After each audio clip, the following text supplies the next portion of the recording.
Hello အားလုံးပဲမင်္ဂလာပါ MITDC ကိုမြန်တဲ့ကြားနေပြီးတော့ကြိုဆိုလိုက်ပါတယ်ညီမကတော့မနက်စုမောဖြစ်ပါတယ်ညီမဒီနေ့ပြပေးတော့မှာတော့အတပန်းကာလာအကြောင်းလေးပြပေးတော့မှာဖြစ်ပါတယ်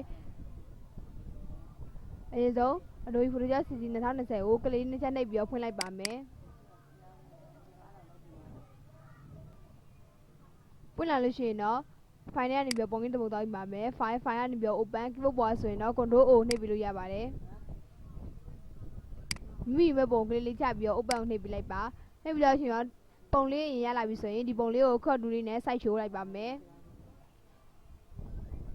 မိုးစစ်စိုက်ချိုးလိုက်ပါမယ်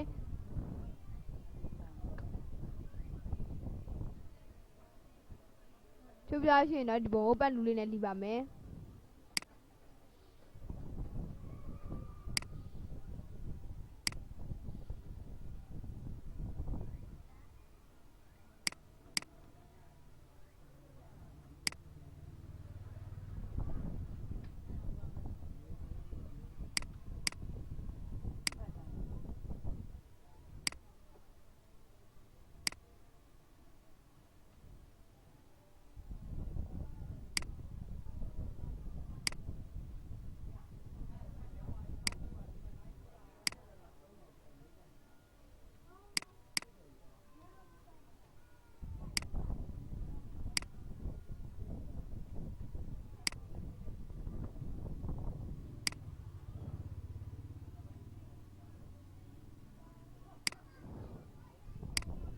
ဒီပြီးတော့ရှင်တော့ကလေးထောက်ပြီးတော့ make selection ပေးပါမယ် make selection ကို1လောက်ပေးလိုက်ပါမယ်ပြီးတော့ရှင်တော့ okay ကိုနှိပ်ပေးလိုက်ပါ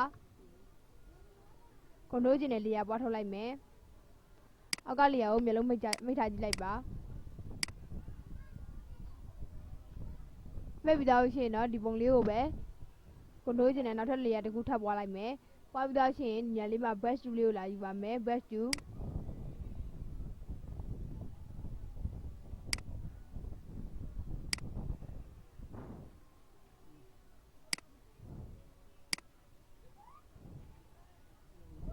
okay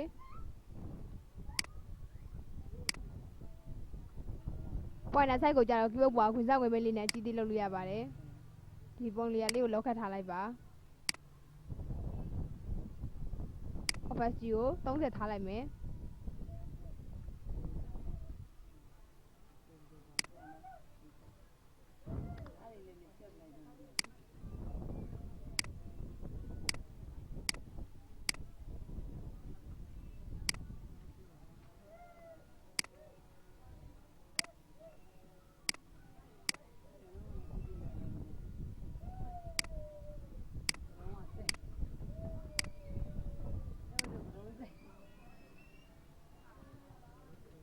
ဒီမီလိုလောက်ပြီးတော့ရှင်တော့ဒီမှာမျက်နှာလေးမှာ spot hand လေးပဲတူလေးယူလိုက်ပါမယ်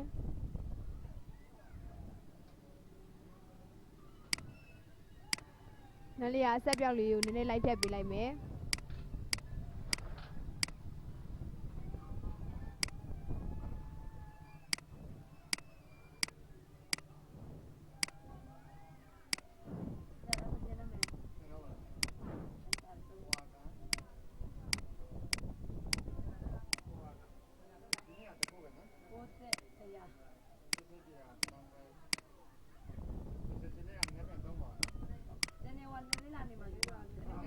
မျိုးနည်းနည်းချင်းလုပ်ပြီးသွားပြီဆိုရင်တော့ close tab လေးယူလိုက်ပါမယ် close tab လေးယူပြီးတော့လိုအပ်တဲ့နေရာလေးကိုနည်းနည်းအစားသွင်းလိုက်ပါ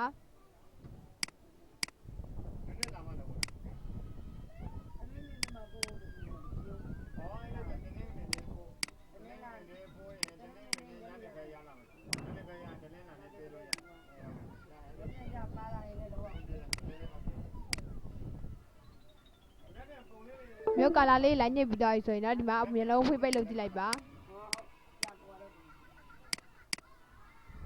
ပြီးတော့ရှင်တော့ filter တွေကနေပြီးတော့ဘလာ gradient ဘလာလေးနဲ့နည်းနည်းဝါးပေးလိုက်ပါ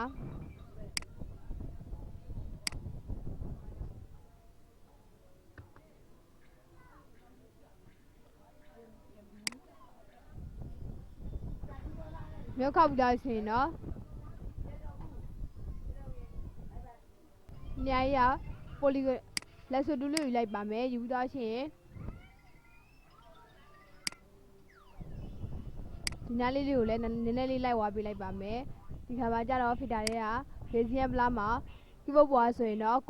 control alt f ကိုလည်းနှိပ်ပြီးလို့ရပါတယ်ဒီမှာနည်းနည်းလေးဝါတော့ဖြစ်ပါတယ် selection ကိုဖျက်ချင်တယ်ဆိုရင်တော့ select ကနေပြီးတော့ ဒီ select ဆိုပြီး selection ဖျက်လို့ရတယ်လို့ keyboard ပေါ်ဆိုရင်တော့ control D နဲ့လည်း selection ဖျက်ပြီးလို့ရပါတယ်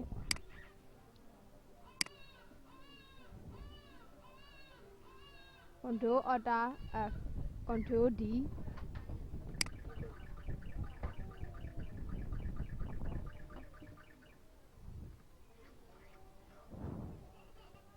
ဒီပုံစံလေးနည်းနည်းလေးလိုက်လုပ်ပြီးသားပြီဆိုရင်တော့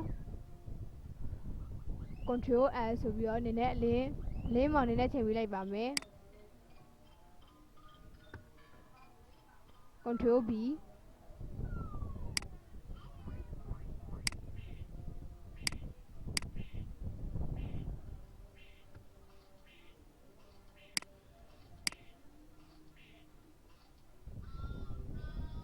ဒီမျိုးလုပ်ပြီးသားရှင်တော့ select ကလာပြီးလိုက်ပါမယ် select ကလာလေးမှာမိလိုရတဲ့အရောင်လေးကိုလိုက်လုပ်ပြီးတော့ပါမယ်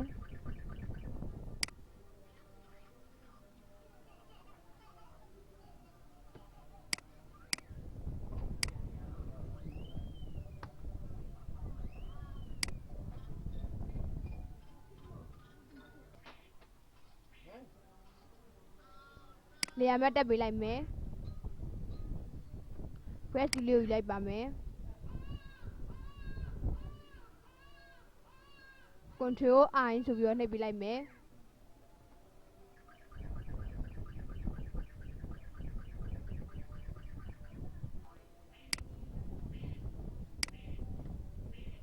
ငါနည်းနည်းလေးလိုက်ပို့ပေးလိုက်ပါ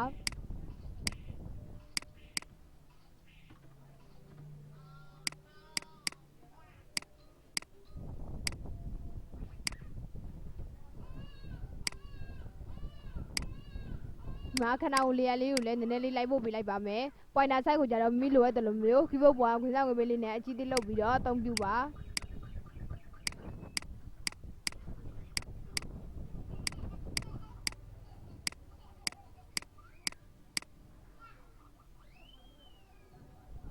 ဒီမျိုးလေးလုပ်ပြီးတော့ဆိုရင်တော့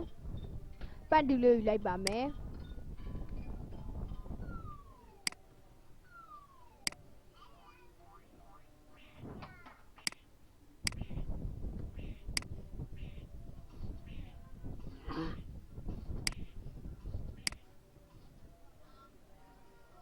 ဘက်ကလေးထောက်ပြီးတော့ main selection ပေးလိုက်ပါမယ် main selection ကို2လောက်ပေးလိုက်မယ်ဒီဟာကို control ကျင်တဲ့လေယာပွားလိုက်ပါမယ်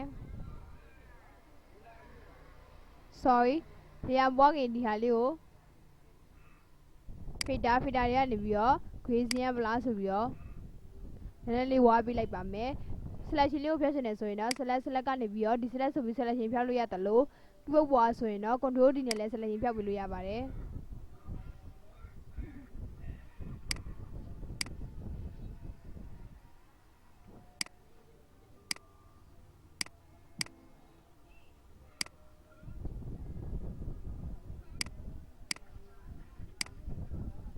ဘက်ကလေးထောက် main selection ပေးဖတ်တာကို1လောက်ပေးလိုက်မယ် filter keyboard ပေါ် control alt F နဲ့လုပ်ပေးလိုက်ပါ selection ဖျက်ချင်တယ်ဆိုရင်တော့ select ကနေပြီးတော့ဒီ select ဆိုပြီး selection ဖျက်လို့ရတယ်လို့ keyboard ပေါ်ဆိုရင်တော့ control D နဲ့လည်း selection ဖျက်ပေးလို့ရပါတယ်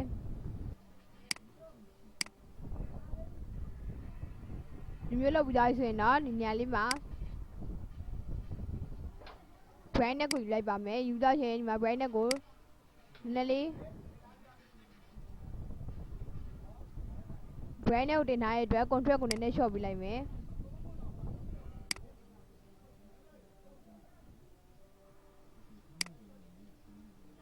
နောက်တစ်ခုအနေနဲ့ကြတော့ color balance အနေနဲ့နည်းနည်းလေးထပ်လုပ်ပေးပါမယ်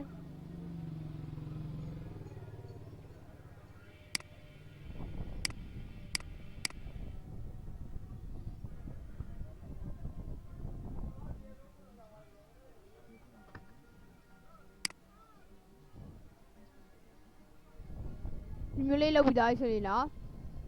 control L ကိုယူလိုက်ပါမယ်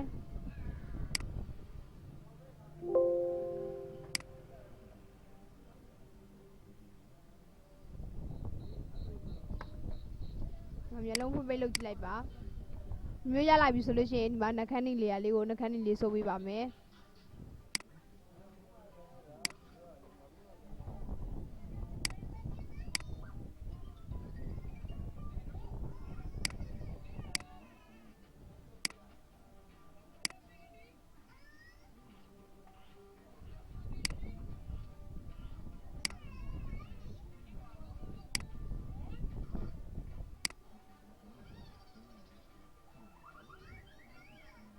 ဘက်ကလေးထောက်ပြီးတော့ mix selection ပေးလိုက်ပါမယ် mix selection ကို2ပေးလိုက်မယ်ပြီးတော့ရှိရင်တော့ control ကျင်တဲ့ layer ပွားလိုက်ပါပွားပြီးတော့ရှိရင်နေရာလေးမှာ control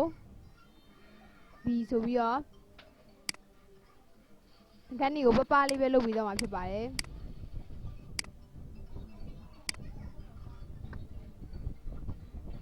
ပြီးတော့ရှိရင်တော့ဒီနေရာလေးမှာ create new layer နဲ့ layer 3ခုယူလိုက်ပါမယ်ယူပြီးတော့ရှိရင် best view လေးကိုယူမယ် best view လေးမှာဒီမှာကာလာကိုအနက်ရောက်လေးထားလိုက်ပါမယ်ပွိုင်နာဆက်ကိုကြတော့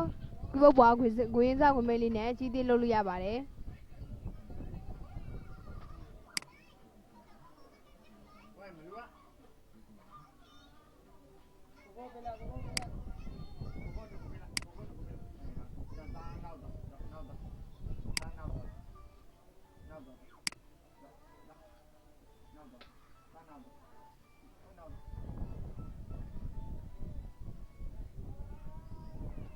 ကောင်းလေးကိုဆွဲတဲ့အခါမှာလက်ညီလေးထားပြီးတော့ဆွဲပေးပါခွေးစီးရဘလိုင်းနဲ့နည်းနည်းဝါပေးပါမယ်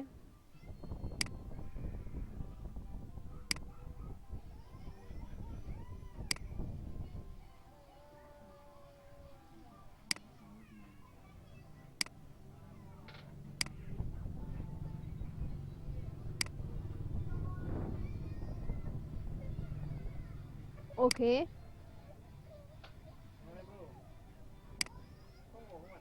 ညာလေးမှာဘန်ဒူလေးကိုယူလိုက်ပါမယ်ယူပြီးတော့ရှင်တော့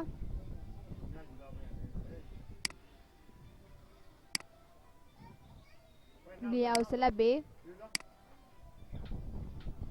ရခုံးမွေးလေးတွေကိုနည်းနည်းနှက်ပေးလိုက်ပါမယ်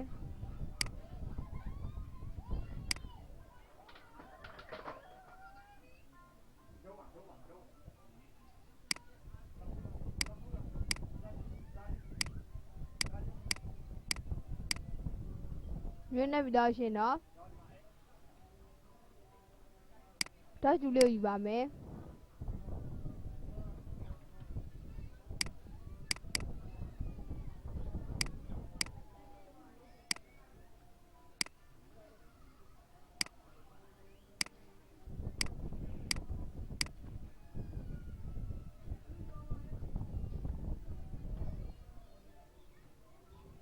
ဒီလျာတွေကို control လေးနဲ့ဆက်လက်မှတ်ပြီးတော့ control E နဲ့ပေါင်းပြီးလိုက်ပါမယ်ဒ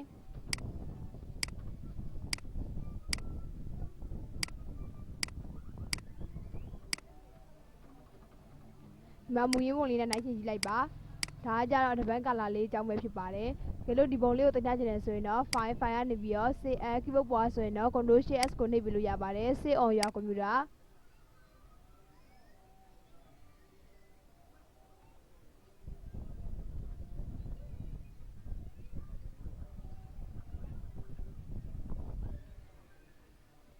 ဒီပုံလေးကိုပြန်ပြင်တော့ဆိုတော့ဒီဘက်ဖိုင်လေးနဲ့တင်ပြလိုက်ပါမယ်ပြီးတော့ရှင်တော့ save ကိုနှိပ်ပြီးလိုက်ပါ quality မှာကြတော့ စနစ်ဖြစ်နေရပါမယ်ဒါကကြတော့ရှင်းမပြောထားတဲ့တပန်းကာလာပုံစံမျိုးနဲ့မတူဘဲနဲ့နောက်ထပ်ပုံစံတစ်မျိုးနဲ့ပြောထားတာပဲဖြစ်ပါတယ်